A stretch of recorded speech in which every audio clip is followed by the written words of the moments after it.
欢迎收看《寰宇全世界》，带您走进全世界、全球各地的观众朋友，大家好，大家平安，我是何荣。两岸大事国际焦点，深度剖析，打开视野。透过 YouTube 收看朋友，请您帮我们按赞、订阅、加分享，动动手开启小铃铛。也欢迎您告诉我们在哪个城市打卡收看。当然，欢迎大家多多的表达您的看法，跟我们互动一下。好，来欢迎今天三位来宾。首先是前大使、资深外交官邱文大使。何荣好，各位朋友大家好。另外是淡江大学财经系教授聂建中老师。何荣，各位观众大家好。还有军情与航空网站主编施孝伟孝伟兄。何荣兄好，各位观众朋友大家好。好，现在中日的争议呢还没有落幕啊，但是现在大家在看另外一件事情，就是呢日本首相高市早苗他原本希望是能够尽快的到美国去访问，最好呢是在明年1月啊就能够访问美国，但是日方在跟美方协调之后呢破局了，现在日方呢是希望能够抢在川普啊，现在是说看4月访中之前啊，在3月就能够抢先让这个高市去访问美国，当然也希望呢能够争取川普强力的支持，并且确认一件事情，就是日美同盟的团结。而会让高市这么不安的原因啊，当然其来有自啊，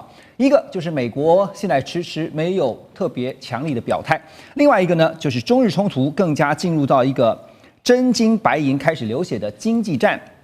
短短几天之内，有好几条的重磅消息在画面当中，您看到的哈，包括了大陆要求旅行社必须要削减40%到日本去旅游的团客，还有46条中日航线在2周内100%的取消。明年1月呢，中日往返航班将取消超过2000个班次啊，损失大概估计了一下44万游客。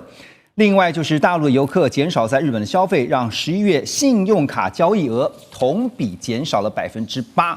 日本的百货可以说是海啸第一排啊，光是在12月前半个月的，从他们的免税销售额来看，大丸松坂屋百货啊，这同比就下降了9.4%，高岛屋下降9.8%。另外呢，3月伊势丹百货呢是下降大约有2成左右。但如果我们只单看中国大陆的消费者来看的话，因为高岛屋的大陆客比较多，所以呢，看到它的降幅更是高达了23.9%。也就是说呢，日本观光业呢一下子就进到了好像是冰河期一样。现在连饭店住宿也传出撑不住啊，像是京都的房价平均降价57%，而京都甚至传出有一个晚上呢，只要300块钱台币就能够住一晚，这种当然是属于极端的案例。大阪呢则有饭店因为失去了中国大陆的团客更是带头砍价。那你知道大饭店开始砍价，当然连带影响的就是小饭店啊，这些旅宿业者呢也说撑不住了。聂老师，现在不只是看到的航线归零啊，现在也传出说中国大陆方面还要求要再削减40%到到日本的团客啊，所以确实我们看到在观光这个方面，中国大陆出重手，有打到痛点上。当然有46条中日航线，你刚刚讲100%停航，然后呢就是所谓的航线归零，这是非常严重的啦。当然，他要打这个，当然就是打击这个日本的经济信心嘛。那当然这个减销了，这个少了掉了。之前在10月到11月就提出了一个，当高市10月7号提出这个，所以台湾有事之后呢，日本不是很快就做了动作，叫做避免赴日旅行。光这几个字你知道吗？就已经削减了非常多。大家就知道从10月到11月，你知道一年中国去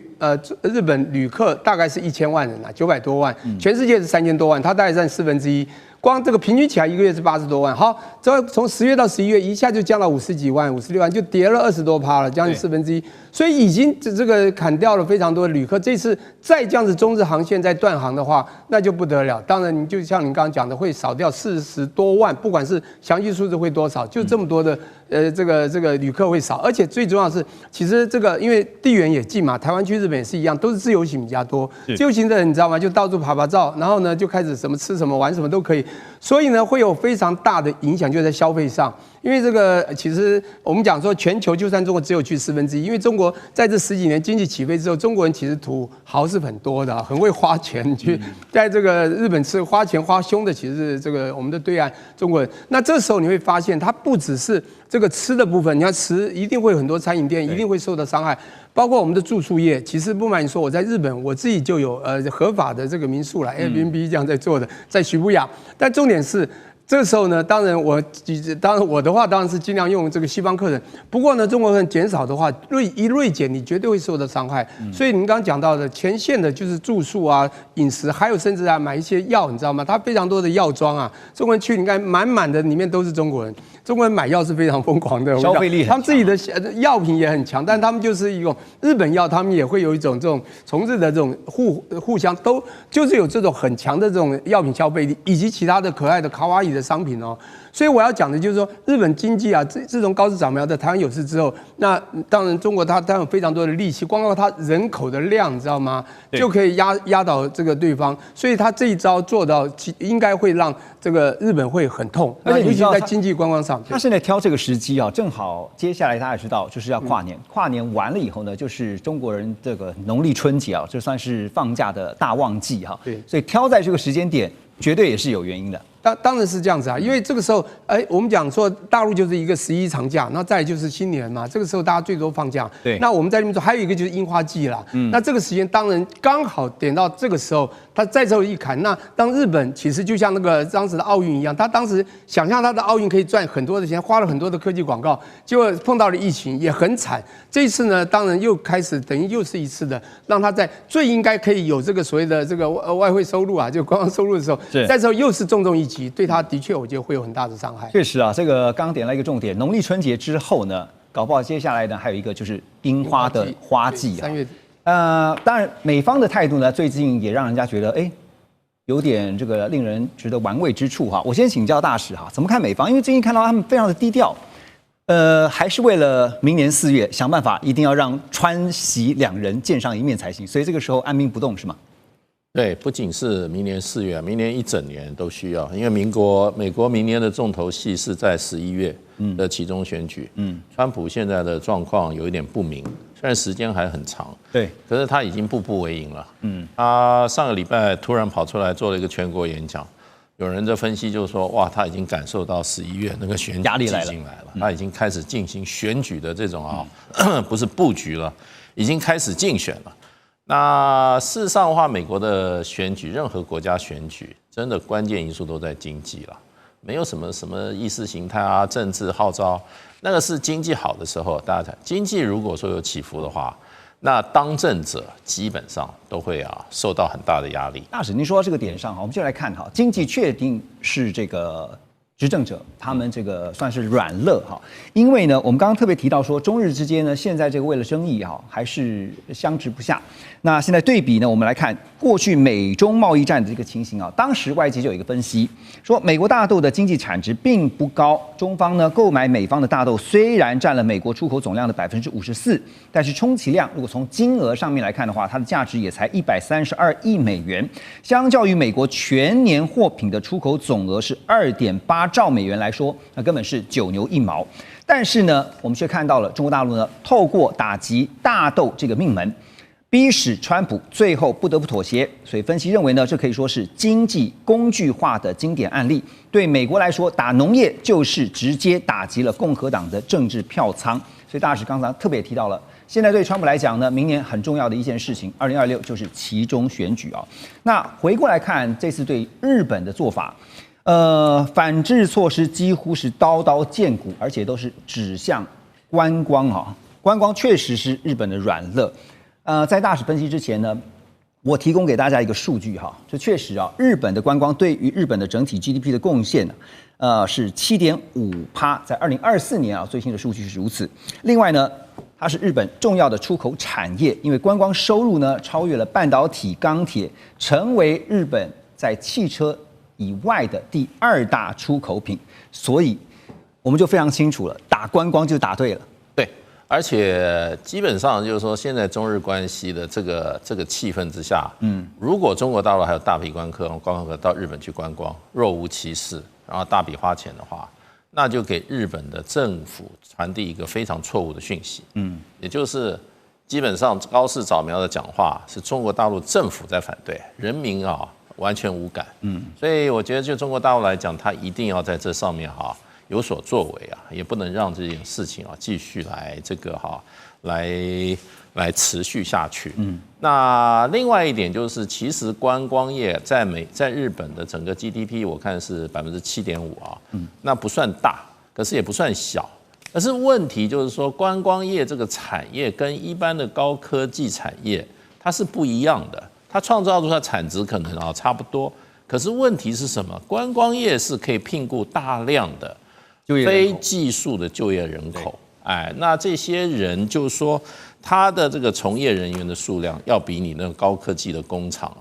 那要多得多，而且他深入基层，有些市井小民他可能都靠观光业为生，即使是在市场上摆个摊子或者卖一些这些欧米亚给这种小生意、中小企业，他可能他的生计是跟观光客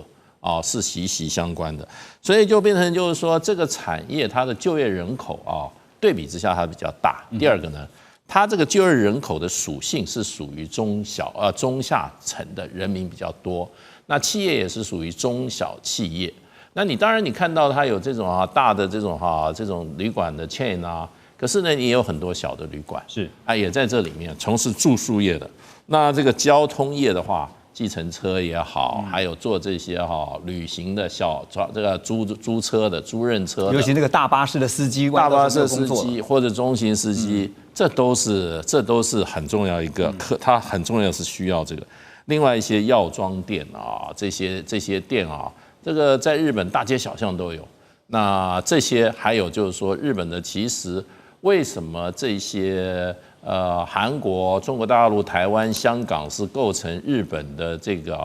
观光客的主力？我觉得最主要就是什么？对这个我们中国人来讲的话，不管两岸加上香港，就是汉字。对，你看到那个药妆的东西你不会跑错店。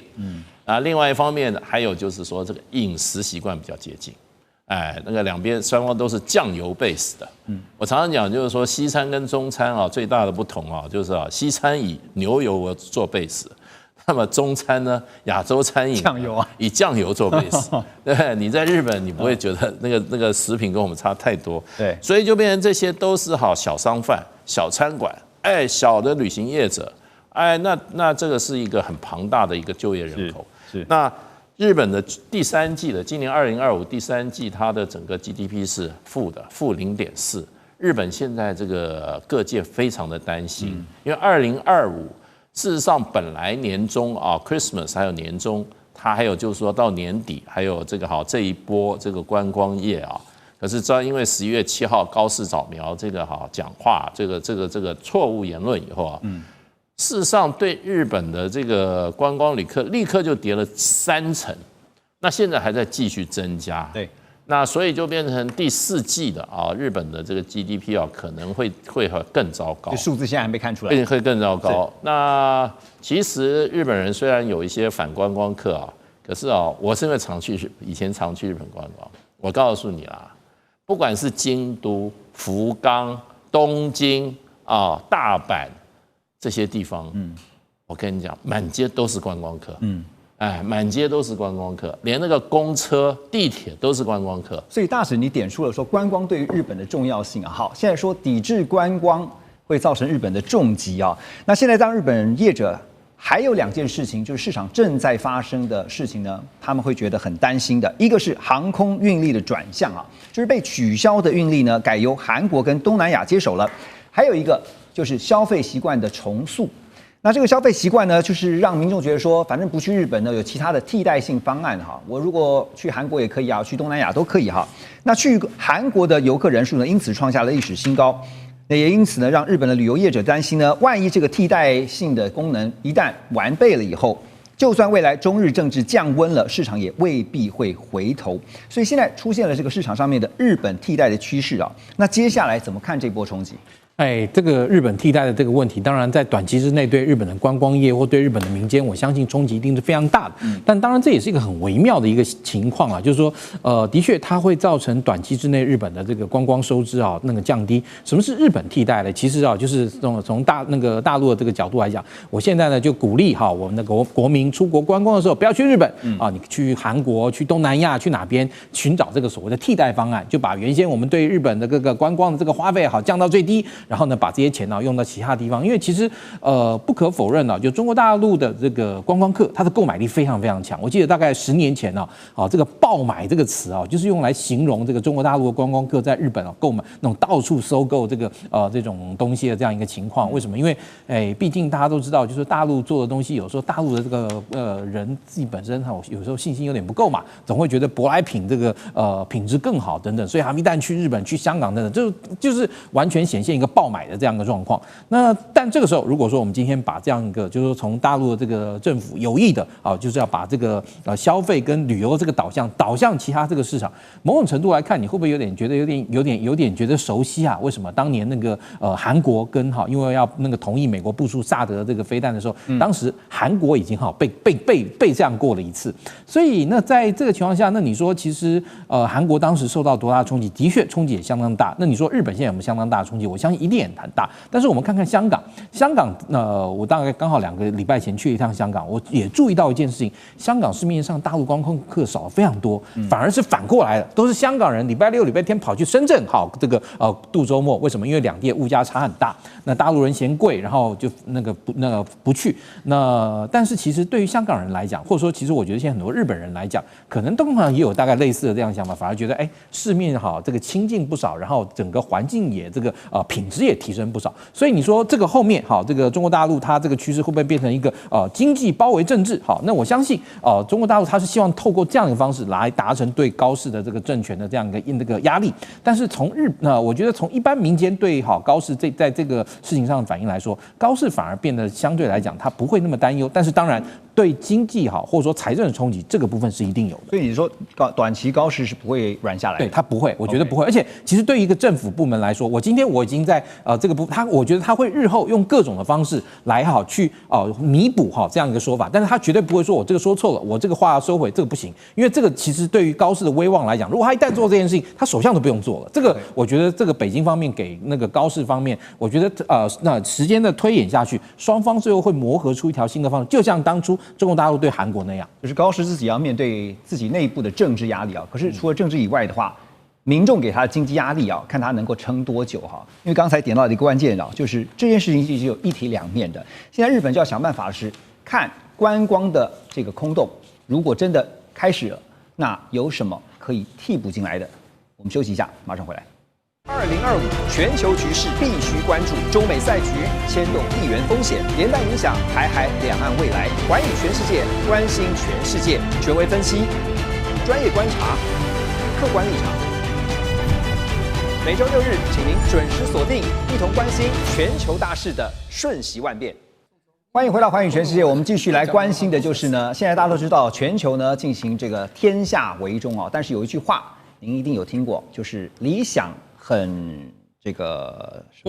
丰满，现实很骨感。谢谢。好，那所以呢，天下为中到底有效呢，还是说只是嘴上说说而已我们就来看一下现实状况是如何。华府呢正式把大疆无人机列入了这个受到管制的清单，而在政界更是高喊说有国安风险啦，中国大陆监控全美但现实呢却是全美国有80%左右的农民在使用大疆无人机，大疆的商用市场市占率高达了90%。农业方面呢，有80%的农民呢靠着大疆无人机去喷洒、测量绘图还有巡田警消的救灾也是包括搜救火场夜间的红外线，全部也是靠大疆的无人机。商用市场方面呢，85%的从业人员也坦白说这个进了大疆，恐怕2年之内他们就得面临倒闭的危机。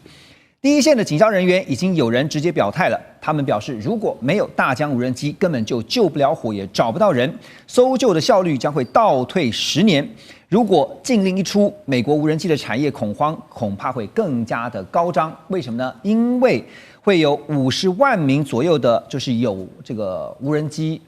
飞行的执照的这些操控员会掀起一股全民囤货潮，而且呢，这会使得二手的大疆无人机价格现在光是看到市场上的价格已经飙涨了200%了。为什么？因为怕以后呢买不到大疆无人机了，怎么办？好，所以大使，美国方面我们看到，一方面呢，他们祭出了国安，就高喊国安；一方面呢，却又非常的依赖大疆无人机包括第一线的警消人员就已经明讲了。说没有大疆无人机以后呢，救灾效率恐怕要倒退10年所以说一套做一套吗？对，其实美国现在搞国安搞过头了其实骨子里其实想搞保护主义，因为它这个产品让压着美国本土的这些无人机是没有任何的生机所以它就是把它挡在外面，想要让日本这个美国自己的这些产业能够生存下来。所以你要说无人机有多大的安全国安顾虑我看是不高，真的是不高。因为无人机事实上它大部分都是在怎么搞一些低空经济的，又不是搞高空监测的，那它的低空经济事实上主要现在在很多地方，比如说主要有这个摄影这个影视制片的时候用到这个无人机，对，另外还有这种测绘的技术测绘进行测绘。那么空中测绘，然后巡视检查，然后救援、农业、治安，这都有。那这些部分呢，事实上的话，整个大疆的无人机的市占率，全球来讲是70%。那70%，所以就是说。它问题就是说，不但就是说在70%的原因，是因为它在飞控的系统、在图像的传输、在这个云台的稳定各种的技术上，它都是遥遥领先，而且是全球各个这个业界的怎么讲的一个标准制定者。那所以根本就是无可取代，而且性价比很高性价比非常高，无可取代。所以呢，事实上。这个大疆无人机现在各种类型非常多。我们所谓的消费级无人机，我们不要谈专业级的无人机它有一个 Inspire 系列，它是专门给你做什么影视制作的。对，另外还有一个 Hattrick 系列，它做什么呢？它主要是可做这种测绘遥感测绘巡检跟救援的。就是美国的消防，甚至美国的这个治安单位要用的，是因为它可以搭载一种传感的一种传感器，这种传感器可以有激光雷达，可以做什么多光谱的这种相机，还有红外线的相机，那就变成这种专业的测绘监视，然后你要这个现场火场的搜救、火源的搜救，这都是要来依靠这种无人机的，人进不去的，人没有办法接近，无人机可以接近。另外还有就是农业无人机，它主要在做什么呢？它做喷洒的，就是说精准喷洒。你今天这种你这种大规模的乱洒，人家是精准喷洒，去喷洒农药，更有效率区域，对啊，然后还可以播种，然后还可以怎么样？农地的测绘，所以这些部分已经在深入到这个很多行业，而且行之有年了。那美国现在突然，我觉得把这个无人机把它禁掉。事实上的话，我认为是打着安全的幌子，实质上实行市场保护，搞保护主义。您看后续就是说会不会是重重的提起，轻轻的放下？现在他就是说你都要去申请，你要申请，他这个初级管制。那问题，你如果说一般市场反应非常差的话，那你就会造成你这个政策可能要被检讨，压力就来了嘛。因为美国的政策基本上它还是怎么样，它游说团体还是很强的。你现在去游说这件事情，我跟你打赌，一定是美国的这个无人机产业相关的产业，他想把大疆赶掉讲了一大堆，美国的政策都这样，美国的这个法令都这样。那还把大疆这个妖魔化的不得了，他把美国国家安全都搞走了，怎么样里面还有什么晶片什么的那其实事实上，我认为以美国的政治运作很可能就是相关产业因为利益被伤害，想把它赶出去。可是问题就变成就是说，你在立这个法的时候，别人不知道，可是在从大疆无人机获利的很多产业，他也要开始去游说了。他也要把他的这些美国的这些在联邦政府制定法令的这些参众议员也动员起来的时候，这个事情就不见得就一定朝对某一个利益团体它的方向去发展。另外一个利益团体就是广大的使用者，美国的消防业啊，美国这些消防总署啊，你没有你叫我怎么救火？美国的农业的啊，美国的电视的这种影视制作业，它都可能会出来说，你这样子造成我损失太大。对，就是你美国的东西又贵又不好用，你要我用谁的？那而且最重要的是，我们刚刚提到说，它已经行之有年了哈，大家用习惯了哈，已经过度的在依赖这些大疆无人机了。那现在不只是无人机哈，就连美国也传出说，武器方面，这军方的武器零件哈，也是难以摆脱中国大陆的供应链。对于这个供应链的依赖，因为《华尔街日报》有报道说呢，美国军用零件当中呢，至少有8万项的零件受到中国大陆供应链的影响，一旦被中方祭出限制的话，包括材料价格还有生产线势必都会受到阻碍。好，所以不只是无人机啊，现在美国自己的军工体系。那美国向来不是强调说它的这个军备，它所生产的军武是世界最强的，可是现在连军用零件都离不开中国大陆的供应链。就连我看到最近战争部长赫克塞斯也说，如果真的制造不出来的话呢，就买中国大陆的零件也无妨哈，已经做到这种地步了。可是怎么看美国希望打造的飞鸿供应链，它的机会跟挑战？其实这个难度非常高。如果你从一般民生的这个角度来看的话，如果说今天我们要你在美国，你想要过一个 China Free 的这个生活，你会发现你根本没有办法，已经寸步难行了，你知道吗？就是说你这个生活周边所有很多大小这些东西，很可能有很多是中国大陆做。那个 China Free 不是什么要中国自由，而是你要过一个没有中国大陆生产，不是 Made in China。对。那同样，其实军事装备也是一样，因为军事装备其实里面它有所谓的高阶跟低阶。这种零件在里面，那很正常的一件事情，是因为中国大陆它现在在世界上各地，它是属于这种所谓世界工厂这个等级的这个 level 嘛，所以它做很多相对来说是比如说低科技。然后，但是呢，它是属于很重要的这些类似的这样的，比如说，例如像你说那个车辆的那些什么扭力杆、扭力背这些东西，美国做的可能的确品质很好，但是美国做的很贵啊，一年只能做几个，但是中国大陆可能一年可以做上千上百个，对不对？那这个时候，中国大陆可以利用它的价格优势，然后来对外进行销售。那同样的，美国现在它整个问题它现在军工产业最大的问题，其实在于它的叫做产业空洞化。什么叫产业空洞化呢？它今天大家那个前几天有一个例子嘛，就是川普总统不是开了一个记者会，说要搞一个叫做那个川普级的这个战斗舰。那个川普级的这个战斗舰后面，其实它真正显现的一个事情，就是美国海军今天面临的困境。它原本的这个驱逐舰伯克级驱逐舰那个造了很多，但是它伯克级驱逐舰上一级的要作为，比如说作战的时候要作为这些这个伯克级驱逐舰的战场指挥的神盾巡洋舰，快退光了，2030年要退光了。但是他们本来希望能够做一些更低价的，但是能够 cover 到大概伯克级大概5-6成功力的那个星座级被砍掉了，结果现在必须要买那个可能只有比 LCS 好一点那个传奇级要来替换，所以就变成说，你看到美国其实现在它最大的问题就是，它今天知道如果跟中国大陆要进行那个军事对抗，或至少在这个军事的这个竞逐之中不落后的话，它要能够有哪些东西。但对不起，它的那个整个国家产业能力根本没有办法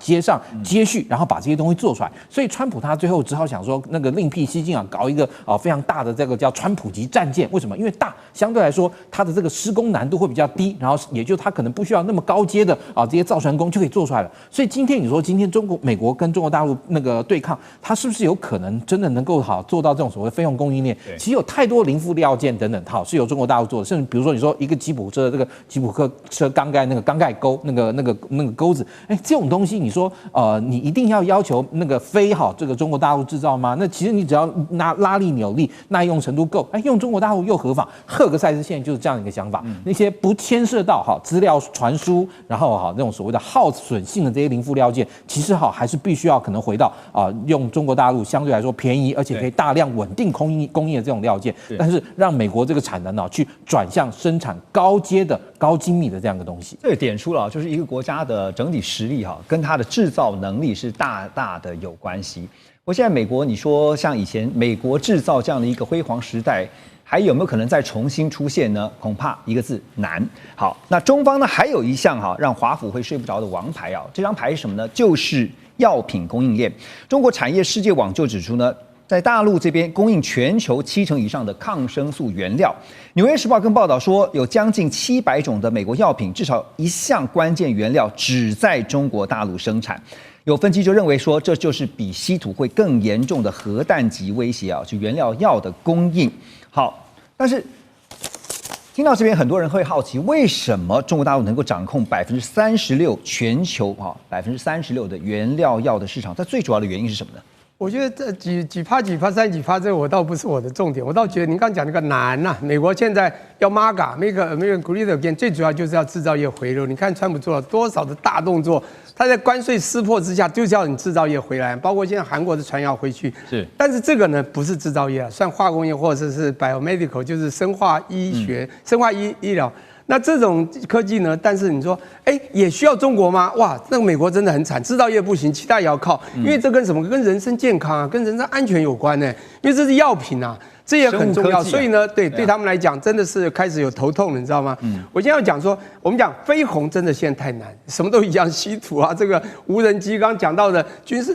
这个飞鸿台就像 AI 飞台积电太难一样的道理嘛。现在制造业也真的飞稀土太难了哈。那这个也就是飞鸿太，为什么呢？因为我要强调的是，你刚刚讲到700多种药品哦，它的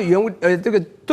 最少有一项原料要靠中国。对，你知道为什么？因为这个太重要了，因为它这个原料药叫做 API 啊，叫 Active Pharmaceutical Ingredient。你去查一下，它什么呢？它这中文叫做活性的药品，你知道吗？它就是这个叫活性药，你知道吧？活性药呢，它是怎么样让你一个药能够真正发挥效用的里面很重要的元素。也就是说，可以说是你这个药品做出去，你吃个药丸上去，这里面有一个能够刺激你能够真的发生效用的那个东西，也就是等于这个药品制造出来的上游了。那这是 key 嘞。对啊，它当然是 key 啊，所以它 hold 住了这个东西，也就是控制了这个关键。所以你说36%大概就是说，它的所有的药品里面大概有36%是被它控制住，就控制原料就够了。因为我们有人就把它称为叫救命药。坦白说，你像美国做抗生素，你知道大家都熟知抗生素嘛？当然我不太吃药了哈。当然，到抗生素呢，有人说，甚至有人很依赖，你知道吗？你就发生哪些问题，就用抗生素，那从头这个疗效到底。可是如果没有这个原料，没有这个 API， 我跟你讲，你大概就没有办法发挥效果。你不觉得就被中国控住了吗？所以有人就把它称为这个中国现在还 hold 住一个叫医疗霸权啊。美国靠美元霸权，它医疗霸权也非常重要。说我刚刚强调，人身的健康安全真的都要靠它。如果中国真的在这边做一些反正就是我们讲了，就是因为就是大国博弈之后要做一个大动作，就是开始也限制这些原料出口 API 出口，怎么办？全球可能会发生一个我们叫做系统风险的东西，就会整个医疗体系可能会崩溃，你知道，这非常严重。所以我觉得这个当然世界还是要友好比较好，要不然中国真的现在hold住的武器还真多。也就是你刚讲难，我觉得现在飞鸿的东西还真的很多很难。对，晶片不用还没关系啊，这个药品如果不吃的话，如果万一到时候对于这个生命安全是有非常大的影响的，因为我记得在先前我们也讨论过哈，主要影响的有2个方向，就是包括像盘尼西林啊，就抗生素的，还有就是那个抗组织胺，就是抗过敏的这些药啊。你现在想象，如果今天药品原料药的部分被中国大陆卡到脖子的话，美国的感受会如何？马上回来。2025全球局势必须关注，中美赛局牵动地缘风险，连带影响台海两岸未来。寰宇全世界，关心全世界，权威分析。专业观察，客观立场。每周6日，请您准时锁定，一同关心全球大事的瞬息万变。好，回到寰宇全世界，我们来看这个礼拜在国际上还有一个非常重要的焦点，也就是川普要见泽伦斯基了。大家也在想说，乌俄战争会不会走到尽头了，马上要进行和谈了呢？有看法是认为，在新的一年2026可能是最关键的一年了。那在2026新年前夕呢，我们刚刚特别提到了美国媒体啊，就是 Axios 呢，他们特别指出，川普在12月28号将会在海湖庄园跟泽伦斯基见面。泽伦斯基呢本人也预告说，最近就会跟川普见面。可在见面前夕也听到川普最新的放话，他说，在他批准任何计划之前，泽伦斯基什么都没有。而在川泽会之前，又看到了俄罗斯对于乌克兰的首都基辅进行了一连串的大规模空袭。好，这次的川泽会，泽连斯基呢会带来什么呢？既不是胜利蓝图，也不是什么大幅的妥协方案，而是一份呢被砍到只剩下20点的和平方案。就连泽连斯基自己也坦诚，他对于文件的部分内容并不满意，其中最大的两个争议，就是一领土，第二个就是核电厂控制权的问题。但这两个问题完全没有被解决。聂老师，周末登场的川泽会啊，因为我们大家很多的印象就是 You have no cards。OK， 那这次感觉上哈，虽然还没有见面，礼拜六这个还没见面，但是已经觉得又是一场鸿门宴了。你怎么看？看起来好像不太容易成，因为两边在拉锯。那当然，川普一直想得和平奖，那他又很希望能够快点和，快促成。可是，但川普也是大小眼，他知道普丁当然势力量啊都比这个乌克兰大，那两边都有他要的利益，你知道吗？但他私底下实际上应该跟普丁比较友好，也比较尊重一些普丁。因此呢，在谈和谈的那1-2个月前呢，就跟乌克兰说要和谈之后，他跳过他，先跟普丁打个电话说：“我们要和谈，你觉得你有什么要求？”就定出了一个28项条这协议，和平协议，这很奇怪啊！而且乌克兰一看傻眼了，大是对普丁特别好，里面包括割地，那时候不管顿内茨克，对不对？或者另外那个就乌东的那个地方，全部当然已经被90%被这个俄国控制的这两个主要的土地，那他要割地嘛，就变成要割给了俄国，他已经不太高兴了。就卢甘斯克、顿内茨克两个。对，卢甘斯克和顿内茨克，还有那个克里米亚，当然这没有不在话下。那最重要还有，包括以前当俄国在2022年2月会打这个乌克兰，最主要的原因就讲2个，也就是武器东扩以加入北约。现在这2个呢，不但武器不能东扩，而且现军变60万以下，而且北约呢不能支持他，还不能在这个乌国这个扎军。你知道这个已经让这个乌克兰要大为失守。那当然这里面还有人后来还说，这是给这个普丁这个很不错的一个礼遇，也就是说未来你的经济制裁要慢慢消减，所以这个普丁当然很高兴。那样子28点他如果接受，应该就没问题。可是泽连斯基当然不接受，而且欧洲也不太接受，因此又不断的谈，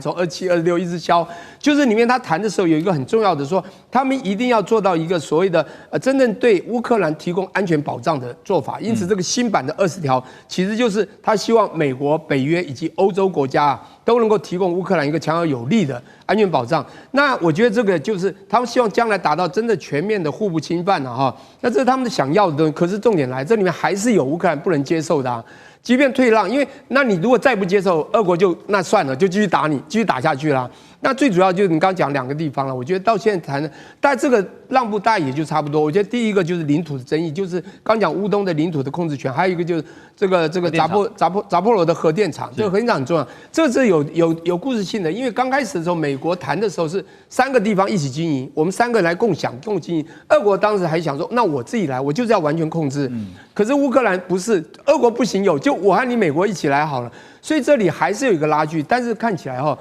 乌克兰要的东西不会存在了，也就是美国和乌克兰，就是乌克兰他不敢自己拿，他要跟美国一起来，这也不可能存在，因为俄罗斯不可能接受。因此我觉得最后乌克兰到最后eventually还是会让，或者在这里面再拿一点点回来，但其他大部分就让出去了。而且不觉得有些蹊跷吗？就是在这个2人会面之前呢，川普就直接就先讲了狠话了，说我还没批准任何事情之前呢，泽伦斯基呢是什么都没有的，他就直接先定掉了哈。那所以现在回到说这个川泽会哈，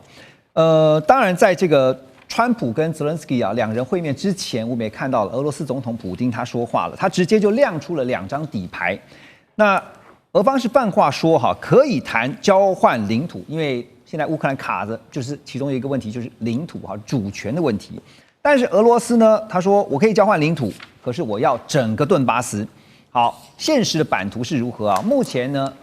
克里米亚100%是被俄罗斯控制的，顿巴斯有90%是在俄罗斯的控制下，扎波罗热、赫尔松现在有75%，那哈尔科夫、苏梅、尼古拉耶夫、第内伯州是局部有被俄罗斯的这个军队掌控的。好，更关键的是第2张牌，也就是刚刚我们提到的扎波罗热的核电厂啊，普丁直接就点出美俄双方正在谈如何在未来共同管理这个核电厂。好，未来的电力呢将会用来加密货币，拿来挖矿的。这句话呢，外界一听就觉得这根本就是跟对川普所讲的完全是投其所好。所以先讲主权的部分，大使觉得这个普丁丢出说领土可以交换，意思就是说乌克兰现在卡在说，我现在被你占领的我的主权的领土，我是不会让的。可是呢，普丁是意思说没关系啊，我跟你拿我有主权的领土，跟你有主权领土换，是这个意思吗？是说我现在占有的乌克兰的其他的领土来换我还没有占有的，哇，全部都是乌克兰的，俄罗斯没有失掉任何一块领土，因为现在这个整个1000多公里的这个边界线上啊，那顿巴斯是俄罗斯打下90%啊，10%就是在顿内茨克，那还有一部分红军城啊，然后往它的西北啊那一部分还是在乌克兰的这个控制之下。是，那川普这个普丁啊，他要完整的顿内茨克的行政疆界，也就是说啊，这个疆域原来的行政疆划哪，我要完全要，一寸土地不能少。那现在还有10%还掌握在乌克兰，你就要交出来。那本来是要无条件交出来，现在说好啊，那就交换吧。交换用什么交换呢？就是俄罗斯零零星星还在这个哈尔科夫附近、苏梅拿那边去交换，还在尼古拉耶夫、第聂伯河州，它还有一些零星的土地，他说这些我都还给你了，我们就划0的还给你，整的我要了。但顿巴斯就我全拿了。那其他赫尔松、扎波罗热州的各占75%，因为有4个州嘛，对不对？一个顿巴斯有顿内茨克跟这个卢甘斯克2个，对，现在还差10%，对，那个10你要交出来。另外还有就是说，赫尔松跟扎波罗热的话没意见，我现在就15%，因为它基本上它用这个第聂伯河做一个天然疆界啊。那其他我在第聂伯河以西的还有一些土地，还有就是在这些哈尔科夫这些地方州、苏梅州还有一些土地我零星占的，我就还给你好了。所以是用已占领的乌克兰土地交换那个还没有占领的顿巴斯10%。而且你不觉得普丁其实是很会谈判的？他还知道川普要什么，他直接就知道川普要用他的核电，要用这个电力来挖矿。其实是这样哈，其实川普上台以后跟俄罗斯的关系正常化是快速在进行的，是，所以他们现在是有2组人在谈2组谈判，一组是谈什么？一组谈俄乌战争，一组谈什么？一组谈美俄关系正常化，这2条路线一起走的，没有说这个是分开来的。我们正常化我们怎么走？然后这个俄乌战争怎么停？这么走，所以2个是互相加强，可是各走各的。那这些就变成就是说扎波罗热电厂这个共同管理，这个就是横跨2边，一个俄乌战争这个问题怎么样？另外美俄怎么合作，关系怎么正常化？其实谈得很快，然后甚至电力用加密货币这个来挖矿，这个部分我认为都在美俄关系正常化这个谈判管道上进行。还有就变成就是说，俄乌战争结束后，美国怎么样把它对俄罗斯现在的各种制裁，把它怎么样逐步的给它取消，美俄关系如何正常化？所以泽伦斯基现在唯一的靠山就是欧洲，因为欧洲准备拿大概差不多1000多亿吧，1000多亿的欧元吧，未来2年给他嘛，那就突然硬起来了。那可是我认为啦，对俄罗斯来讲，领土问题是关键，领土问题基本上不照我俄罗斯的意见的话，这战争不会停。而这样听起来，其实就算泽伦斯基拿着欧洲的支持，这一次跟川普去谈，也说服不了川普啊。川普就是玩他而已啦，你时间到了就丢一个28条，对不对？那再跟你周旋一下，慢慢现在你不退了吗？你不加入北约了吗？安全保障由我们私底下谈吗？那还有就变成本来这个领土的问题，事实上泽伦斯基已经比较软了，是。可是呢，现在欧洲进来搅局，那就变成说我们要替欧洲再继续战下去吧。可是美国川普还有一张王牌3个月后改选我随时拿这个改选的问题来给你施点压。泽伦斯基你就是拖嘛。那对于普丁来讲的话，反正战局现在是我采取主动。对。那谈判桌上如果进展不顺，我就打。如果打得顺的话，我就不跟你谈。大使讲到这个战局啊，就是反正就战下去嘛。那你现在看到战争的这个战场上实际的现况是如何啊？孝瑋兄，战果现在真的是哈，因为乌军方面已经证实他们撤出了这个西维尔斯克这个地方，当然这个地方不只是一座小城而已啊，它是乌东堡垒带的关键节点哈，更是通往北顿内茨克城市群的门户。另外一条战线也浮现出来啊，就是俄军针对敖德萨进行了系统性的轰炸，他们锁定了港口、还有电力设施、海运设施。泽连斯基也警告说，俄罗斯这么做呢，就是要阻止乌克兰获取海上物流的通道，我把你海路给截断，好看你怎么办。那这样的话，他是希望把乌克兰变得以后一个内陆国家，就是。普丁绝对有这样的希望跟想法，但是实力上，我觉得以目前来说是做不到的。但是他为什么要对奥德萨进行攻击呢？因为其实奥德萨现在变成是用来这个骚扰俄罗斯在黑海方面行动的一个非常重要根据地。也就是乌军他会利用奥德萨的港副设施，派出各种的这样一个无人艇、攻击艇等等，或甚至于有限的这样一个这个有人的这个舰艇去干嘛呢？去突袭俄罗斯现在还存在的黑海舰队。其二是这个我们看到这个俄罗斯跟乌克兰这个发生军事冲突到现在，其实俄罗斯还一直利用黑海上的这个油轮在对外进行这个石油贸易，它呢就是攻击这个俄罗斯的这个海上油轮称为这个影子舰队其二，也就是俄罗斯已经对乌克兰这种骚扰性的攻击其实已经有点不耐了，所以他就对敖德萨就是说，因为你今天敖德萨就是要发动这些海上攻势的一个最主要的基地嘛，那我就要打蛇打3寸，我就要打你这个基地，但实际上你说今天你要从这个克里米亚跨出去，要能够攻下这个敖德萨我觉得以目前俄罗斯的这个地面部队或俄罗斯的这个军力是根本不可能做到的事情。的确，他现在在这个俄罗斯的这个乌克兰的这个东部逐渐已经其实已经掌握到这个战场优势以及这个战场主动，等于说现在整个在乌东地区的这个乌克兰部队完全面临到一个内线作战的窘境，也就是俄罗斯要在什么时候对他们发动攻击，他基本上只有防守的份，甚至要来防守兵力还不够，必须要一直毛起来向后撤。但是呢，你说今天这个孤悬在外的这个敖德萨离克里米亚有那么远，大概也有个100-200公里远你说今天俄罗斯要再从这个克里米亚出兵攻击敖德萨是不可能，但是他必须要把这个骚扰俄罗斯在黑海上各种行动，不管是商业或军事的重要的敖德萨军事的这个目的，他把它处理掉。OK， 去除骚扰等一下回到节目，我们要来关注的就是东北亚的核武问题，马上回来。2025全球局势必须关注，中美赛局牵动地缘风险，连带影响台海两岸未来。寰宇全世界，关心全世界，权威分析，专业观察，客观立场。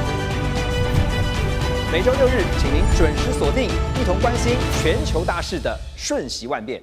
好，继续来关注的是东北亚的最新局势在这个礼拜，我们看到了北韩的领导人金正恩带着他心爱的女儿金主爱，亲自站上了一艘接近完工的核动力战略导弹潜艇的前面。那么这艘潜艇大约重8700吨，它的体型是直逼美国的维吉尼亚级的。那同时呢，北韩方面还刻意曝光了这个巨大到一个不寻常的帆照那当然目的很清楚，就等于是秀出一艘核动力而且可挂弹道飞弹的战略潜舰给全世界看。更关键的是呢，北韩不只是单点异动，而是一个连锁反应的第一张骨牌嘛。因为在同一时间，我们看到了美国已经决定要帮南韩打造核潜舰那也看到了日本的防卫大臣小泉进次郎甚至挑明的说，日本有必要考虑引进核潜艇。高市早苗也松口说，现在反正不排除任何的选项。东北亚3个方向同时朝向核动力潜舰的俱乐部，未来这个东北亚会不会因为核武化的升级而显得更加的紧张呢？北韩他们展示的这个核潜舰最快在3年内，根据他们自己的说法是完成了实战部署那这是不是代表说北韩有可能会成为正式成为这个拥有2次核反击能力的国家？这一点先请教大使。对，因为事实上核子动力潜艇它分2类啦，一个是核子动力的攻击潜艇它并不具备这个水下发射核弹头的这个能力；另外一种就是现在所谓的核子动力的这个战略潜艇，它主要的目的它就是作为核子弹的一个载台，然后在上面发射在水下发射这个载核弹头的飞弹。像中国大陆的096，它基本上就是这样子的，它就是在这个东风3号，就是叫这个巨浪3，那这都是核弹头的。那所以这个目前这个报道哈，看起来它是走的是核动力的战略潜艇。战略核潜艇它就是上面有这个可以发射核弹的这个从水底下发射核弹头的这个导弹的这样子的一个能力。那这就变成它就具备所谓第2级的能力了，因为这个水下的载具基本上就是说，等第1级都打完的时候，第二级再出发。那因为北韩事实上它的核能力，它有陆基的发射能力，它有什么大浦洞1号、2号这些飞弹，它可以打15000公里，可以打到美国。对，那它没有空机的，它没有轰炸机，它没有这种隐身轰炸机啊，或者这种大载量的轰炸机，所以它就靠它的这个核潜艇第2级。那现在韩国跟美国现在要谈的这个事实上就有一点像这个 AUKUS 下面澳洲跟美国谈的这个核动力潜艇，它是属于攻击性的，它水下它可以长时间在水下不需要加燃料，那它的潜航时间长，可是它不具备水底下发射这个飞弹的能力。看起来北韩的这一艘看起来是战略型潜艇，因为北韩有需要，那要发挥战略威慑的效果。战略威慑的效果就是说，你陆上把我打光了，我水底下还有几艘核潜艇，还有反击能力，我还可以第2波攻击你。所以这个就变成就是说，因为核子战争的有一个基本的战略，一个战术的战略上的一个最基本是就是说确保相互毁灭，就我一定可以把你毁灭掉。你第1级把我打完了，我还有第2级，第2级就是靠这个，就创造一个恐怖平衡。恐怖平衡。现在我看韩国、北韩，因为它有必要，因为它有核武器。你今天韩国搞一个水下发射的，南韩搞一个水下发射的战略级潜艇，它发出来那种常规的那种导弹有什么用？对，所以它这个一定是要做核子潜艇、核子飞弹的发射在台用。如果真的是这样的话，那包括南韩、包括日本都会非常的感受到这个威胁性啊。所以东北亚现在真正关键，所以我们刚刚提到说，包括像南韩啦、日本啦，都希望能够拥有核潜舰。好，那当然这个韩国现在要帮忙美国打造核潜舰，可是所以关键就在于说，美国才是真正的这个重点。好，美韩合作核潜舰呢，我们看到这个合作却是指定在美国的费城造船厂来建造。所以南韩的专家叫金东业，他就直言了，他说这将会沦为单纯的美国武器买家，南韩根本不用想说拿到什么关键的核潜舰的这个制造技术啦，或是一些核机密哈。好，那针对外界的担忧哈，说这样的动作呢，会不会打破这个核不扩散的立场呢？并且踩到美国有个原子能法第19条啊，就是禁止转移军用核燃料的红线。但是南韩已经先表态了，他们说他们不会使用高浓缩铀。美国原子能法当中是禁止，就是向非核武国家转移军用核燃料的这个第19条，是我们刚刚提到的这个原子能法第19条。所以聂老师，现在日本跟韩国，当然日本还排在韩国之后了哈。那现在光是在让韩国，甚至未来也有可能日本这个参与相关的战略规划或武器制造上啊，美国当然站在一个制高点来看的话，那有可能会真的把所有的事情机密不可能嘛，都告诉他们嘛。对，一定保留的。当然，我觉得美国当然在这个合作，他谈的合作是他主导，他来做，他决定方向，反正我说了算。所以他主控权、主导权都在他手边啊。那最后合作的结果，那美国当然是要做大赢家，他也一定会是大赢家。另外2个可能小赢，甚至没有东西拿到 zero 也有可能，就是被人家利用而已。但各位想想看，川普呢从关税之后打的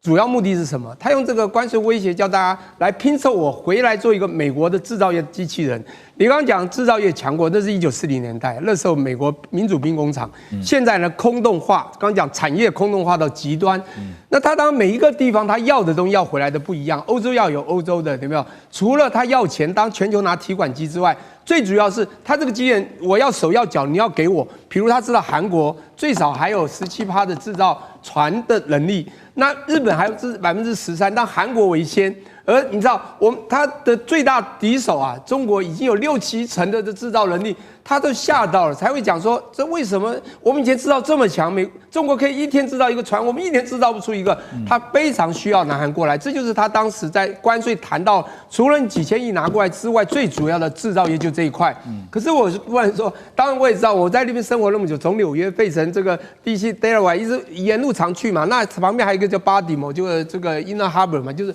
中联不动的内港。我想在东岸生活都知道，费城那边那边他停潜水艇嘛，在费城制造，当然他就要期望他到费城去制造，而且指定在费城。那为什么不在韩国或在其他地方？反正就来我这就对了。然后重点是制造业有3样东西，有基础建设。好，费城它的确有造船的基础建设，还有人才，还有技术啊。当然，他现在人整个美国人大概已经这个休闲太久了，所以真正这种制造人才已经以前有些但慢都没了，这要从别的地方去挖。现在重点是技术，那当然。他们有他们的一些这个过去核潜艇的一些制造的这个很不错的一些设计的这一端，可是真的技术端，那技术制造能力还是要靠韩国。对，因为韩国的制造，你就像台积电，你今天有 EDA 有这种什么授权，制造还是要在台积电，还是要在台湾一样的道理。但是他就非常聪明，他就是帮你拿，就跟台积电挖到美国一样。可是我觉得韩国现在面临到的大挑战是台积电因为很稳，还可以。分台湾有那边有，如果这个跟这个，我觉得了，南韩如果跟美国真的合下去，我觉得韩国能拿到的有限，因为基本上这个东西很重要，跟军事有关，美国真的是要拿到完全是主控权、主导权的。对，这个军事相关的哈，因为刚刚特别提到说船为什么就是前舰为什么拉到美国去制造哈，一方面就是您刚刚提到说技术担心外流啊，第二就是可能。降低被攻击的风险啊，那孝瑋你怎么看哈？因为我们先来看一下荧幕上面就讲说核潜舰跟一般常规的潜舰啊，它的一个比较啊，关键的对比分析是这样的啊，航程方面呢，核反应炉等同于是几乎无限续航哈，因为它不像这个柴油动力的哈，它必须要补给啊，它就是用核动力。另外速度方面呢，核潜舰可以长时间以30节的这个高速来潜航。隐蔽性当然更不用说哈，长期的潜伏哈，所以对于日本来讲，对于南韩来说，如果真的有一天可以拥有核潜舰的话，是不是就代表说手上有一张黑桃 A 了？哦，其实没有，它就差很远。就刚刚那个大使也讲到，这个核动力潜舰基本上它有2种，一个是弹道导弹的这个潜舰，另外一个呢是攻击潜舰。其实现在美国也允许它的盟国拥有的都是弹道那个那个核攻击潜舰，那个包含像澳洲啊，或者说未来日韩可能的。那这种潜舰，它最多上面还要在美国允许下才能装到战斧巡弋飞弹这种东西在上面，要不然它基本上就是一个长时间可以在水下潜航的一个水下伏击者。所以呢，它本身是并没有办法带来这个核威慑的，也就是说，大家不要把核潜舰跟核弹去画上等号，它完全是没有办法画上这个等号的。所以呢，这些国家它现在追求这个核潜舰，就是要让它的这个海军这个水下舰队能够在海下时间待得更长，待得更久。那美国为什么会放松对日韩的这个核潜舰，甚至于澳洲这个核潜舰的这个拥有的这个容许度，就是因为如果说今天你要能够长时间去追踪北韩或甚至于中国大陆的这个核弹道飞弹潜舰的话，那这个时候美国自己部署在西太平洋地区的核攻击潜舰数量不够啊，就需要靠日本、韩国或是澳洲的这些那个潜舰出来帮美国去看守这些重要的这个航道，让中国大陆的核动力那个弹道飞弹潜舰不会溜进去，溜到可以攻击美国这个位置。所以美国它在这个地方上面其实是极度控制的非常精准的，也就是说这些国家完全不用想到说拥有了核潜舰就等于有美国这种弹道飞弹攻击，那是完全不相称的。就你说这个北韩它现在非常聪明，但你说它有核3位一体，它现在有核2位。第一，它有地对地的这个弹道飞弹，射程很长，15000公里。另外，它把它装到它现在我们看到它这次新展示的这个核动力潜舰上，它有水。